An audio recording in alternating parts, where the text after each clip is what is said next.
नमस्कार students. DS educator के इस यूट्यूब चैनल पर आपका स्वागत है। और जैसा कि हम लोग सिलेबस डिस्कशन कर रहे हैं और उसी कड़ी में ये वीडियो है। और आज हम लोग यूनिवर्सिटी ऑफ कोटा को जो अंडर ग्रेजुएट कोर्स है यहाँ पर बीएस पार्ट सेकेंड ईयर का, उसके ऊपर हम लोग डिस्कस करने जा रहे हैं।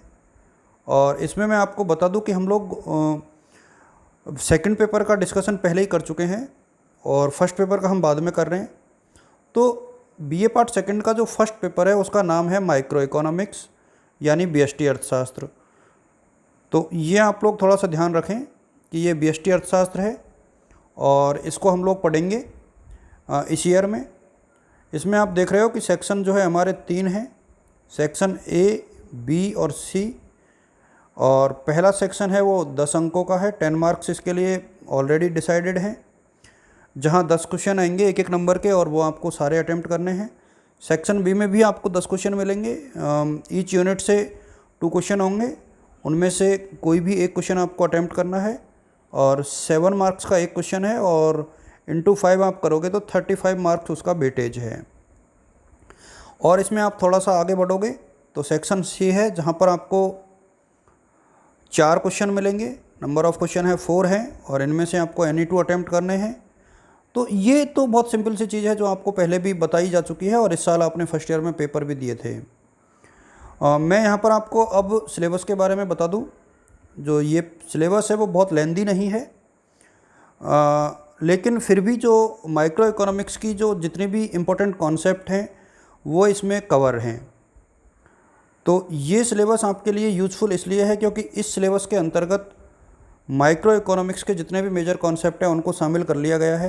पहली यूनिट है वो कंज्यूमर्स बिहेवियर की है, उपभोक्ता का व्यवहार। अब नोट करते चलें, यदि आप लोग नोट कर लोगे तो इसके बाद जैसे ही आपकी क्लास शुरू होगी तो आपको दिक्कतें कम आएंगी। आप यहाँ पर देख पा रहे हो कि पहला विश्लेषण है वो यूटिलिटी का है, उपयोगिता का है। उपयोगिता की 2 अवधारणाएँ हमारे सिलेबस में हैं, कार्डिनल और ऑर्डिनल। तो कार्डिनल का मतलब यहाँ पर गणनावाचक है और ऑर्डिनल अप्रोच का मतलब यहाँ पर क्रमवाचक अवधारणा है।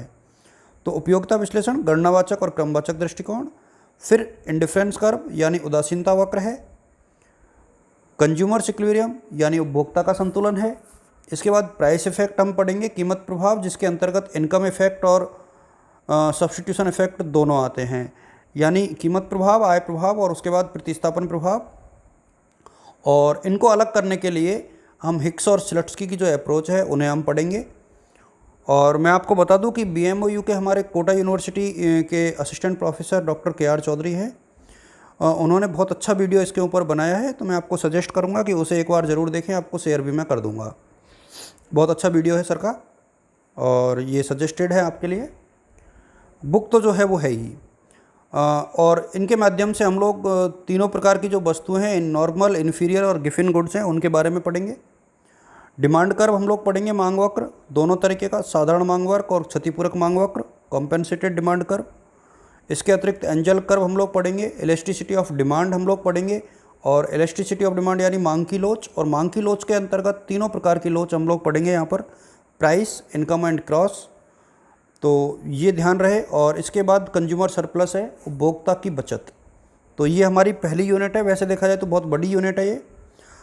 अगला जो सेक्शन है हमारा, अगला जो सेगमेंट है इसी बुक का, वो है theory of production and cost, यानी उत्पादन और लागत के सिद्धांत इसके अंतर्गत हैं। और इस यूनिट के अंतर्गत आप देखोगे कि जो प्रोड्यूसर्स बिहेवियर है उसके बारे में बात की गई है। जो ऊपर का व्यवहार है वो टोटली कंज्यूमर का है, नीचे की जो यूनिट है वो प्रोड्यूसर्स बिहेवियर के ऊपर है, जहां आप देखोगे कि उत्पादन फलन है सबसे पहले, प्रोडक्शन फंक्शन, उसके बाद समुत्पाद वक्र है, आइसोक्वांट, उसके बाद फैक्टर सब्स्टिट्यूशन है यानी साधन प्रतिस्थापनता, लॉ ऑफ वेरिएबल प्रोपोर्शन यहाँ पर आपको नज़र आ जाएगा, यानी परिवर्तनशील अनुपातों का नियम, रिटर्न टू स्केल है यानी उत्पत्ति के नियम। फिर इकोनॉमीज ऑफ स्केल है, इसका मतलब अर्थशास्त्र की जो पैमाने की मितव्यताएँ होती हैं वो यहाँ पर है। Different concept of cost and their interrelations है, विभिन्न प्रकार की जो लागत अवधारणाएँ वो और उनके मध्य जो अंतर संबंध है वो यहाँ पर हैं। इक्विलिब्रियम ऑफ फर्म है, फर्म का संतुलन है, और एक्सपेंशन पथ है यानी विस्तार पथ है। ये हमारी यूनिट सेकंड है।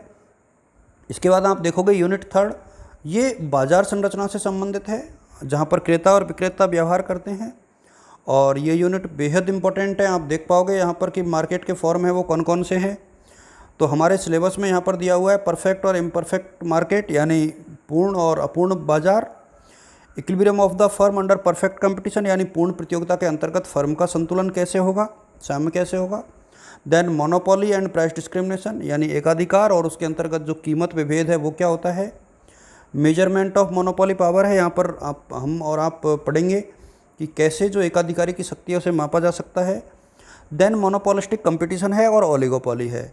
तो ये हमारा जो 3 यूनिट है उसका सिलेबस है। इसके बाद आप लोग यहाँ पर देख पाओगे कि अगली जो यूनिट है हमारी वो फैक्टर प्राइसिंग से है, यानी साधन कीमत का निर्धारण कैसे करते हैं। और जो मेजर साधन है हमारे उत्पत्ति के, पूंजी, श्रम, मजदूरी और उद्यमी, उन सबके रिन्यूमरेशन के लिए जो थ्योरीज डेवलप की गई हैं उत्पत्ति के साधनों की, उसके बारे में इसमें स्टडी करेंगे। तो इसमें आप लोग यहाँ पर देख पाओगे कि marginal productivity theory of distribution है, यानी वितरण का सीमांत उत्पादकता सिद्धांत है। थ्योरीज ऑफ बेज डिस्क्रिमिनेशन है, यानी डिटर्मिनेशन है कि मजदूरी का निर्धारण कैसे करते हैं। फिर उसके बाद मजदूरी और सामूहिक सौदेबाजी है, कलेक्टिव बार्गेनिंग है। मजदूरी विभेदीकरण है। इसके बाद रेंट यानी लगान है, स्केर्सिटी लगान है, दुर्लभता लगान जिसे बोलते हैं। फिर डिफरेंशियल रेंट है, क्वासी रेंट है, आभासी लगान है। इसके बाद ब्याज के सिद्धांत है, जिसके अंतर्गत क्लासिकल और किन्सियन दोनों अप्रोच हम लोग पढ़ेंगे।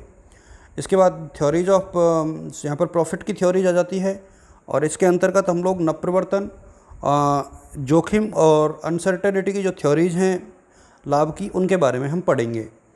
और जो यूनिट हमारी फिफ्थ है, यहाँ पर आप देख पा रहे हो यूनिट फिफ्थ में कि प्रॉब्लम ऑफ मेजरिंग वेलफेयर क्या होती हैं, यानी हम लोग कैसे हैं जो कल्याण को मापें। ये पूरा वेलफेयर इकोनॉमिक्स बेस्ड यूनिट है हमारी। फिर क्लासिकल वेलफेयर इकोनॉमिक्स है, पेरेटो ऑप्टिमम है। इसके बाद मूल्यगत निर्णय जिसे वैल्यू जजमेंट है, concept of social welfare function है, कॉम्पेंसेशन प्रिंसिपल है यहाँ पर कॉल्डर और हिक्स का। तो ये हमारा वेलफेयर इकोनॉमिक्स का सिलेबस है। तो इस प्रकार से हमारी जो 5 यूनिट है वो कंप्लीट हो जाती है। आप यहाँ पर देख पाओगे कि जो सजेस्टेड बेसिक रीडिंग की जो बुक्स है वो यहाँ पर दी गई हैं। तो मैं यहाँ पर इंग्लिश मीडियम के जो बच्चे हैं उनके लिए जो सजेस्ट करूँगा, क्वेश्चनियर्स आपको सबसे ऊपर नज़र आ रही है, इसे आप लोग ले सकते हैं यदि मिल जाए, मार्केट में अवेलेबल हो तो। इसके अतिरिक्त बीए के स्तर से यदि हम लोग यहाँ पर देखना चाहेंगे तो यहाँ पर बहुत सिंपल तरीके से आप लोग ढूंढिए और देखिए। सबसे इम्पोर्टेंट बुक यहाँ पर आपको नज़र आ जाएगी लक्ष्मी नारायण नाथुराम का की, बहुत अच्छी किताब है, और जो ग्रेजुएशन लेवल का सिलेबस है उसे पूरा कवर करके चलती है। इंग्लिश मीडियम वाले हैं वो एनसी पहाड़िया को सजेस्ट कर सकता हूँ मैं उनके लिए, वो लोग उसे पढ़ें। और जो HL. Ahuja advance economic theory है, थोड़ी बड़ी किताब है और आपके लिए उतना यूज़फुल नहीं रहेगी, क्योंकि ये पीजी लेवल की बुक है।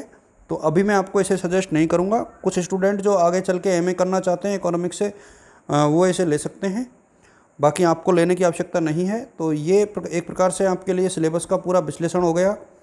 यदि किसी को यहाँ पे कोई दिक्कत आ रही हो तो आप लोग मेरे से अलग से भी पूछ सकते हैं, बेटा कोई दिक्कत नहीं है। और इसके साथ ही मैं आपको 2-3 चीज़ें और बता दूं कि इकोनॉमिक्स के लिए आपको क्या करना है। यहाँ पर आप लोग देख पा रहे हो कि एक तो आपको एक ग्रुप ज्वाइन करना है GAGCK का। एक ग्रुप है हमारा कॉलेज का GAGCK, ये टेलीग्राम ग्रुप है, इसे आप ज्वाइन कर लें। या टेलीग्राम का एक और ग्रुप है जो सिर्फ इकोनॉमिक्स के ही बच्चे हैं, उसमें ग्रुप ऑफ इकोनॉमिक्स, आप उसे ज्वाइन कर सकते हैं। तो आपको इकोनॉमिक्स का कुछ स्टडी मटेरियल भी और उसके बारे में कोई भी जो डिटेल होगी वो आपको मिल जाएगी। तो टेलीग्राम बहुत अच्छा एप्लीकेशन है, आप लोग उसे डाउनलोड कर लें। और इसके साथ ही मैं टेलीग्राम की एक फीचर्स आपको बता दूं कि इसको डाउनलोड करें तो इसकी सेटिंग में जा करके अपने नंबर को आप लोग प्राइवेट कर दें, नोबडी कर दें, तो वो नंबर आपका किसी के पास आउट नहीं होगा, ये थोड़ा सा ध्यान रखें। तो आज के लिए इतना ही बेटा, और सिलेबस के हिसाब से हम लोग धीरे धीरे आगे पढ़ेंगे। Thank you so much, keep watching और share it with your friends.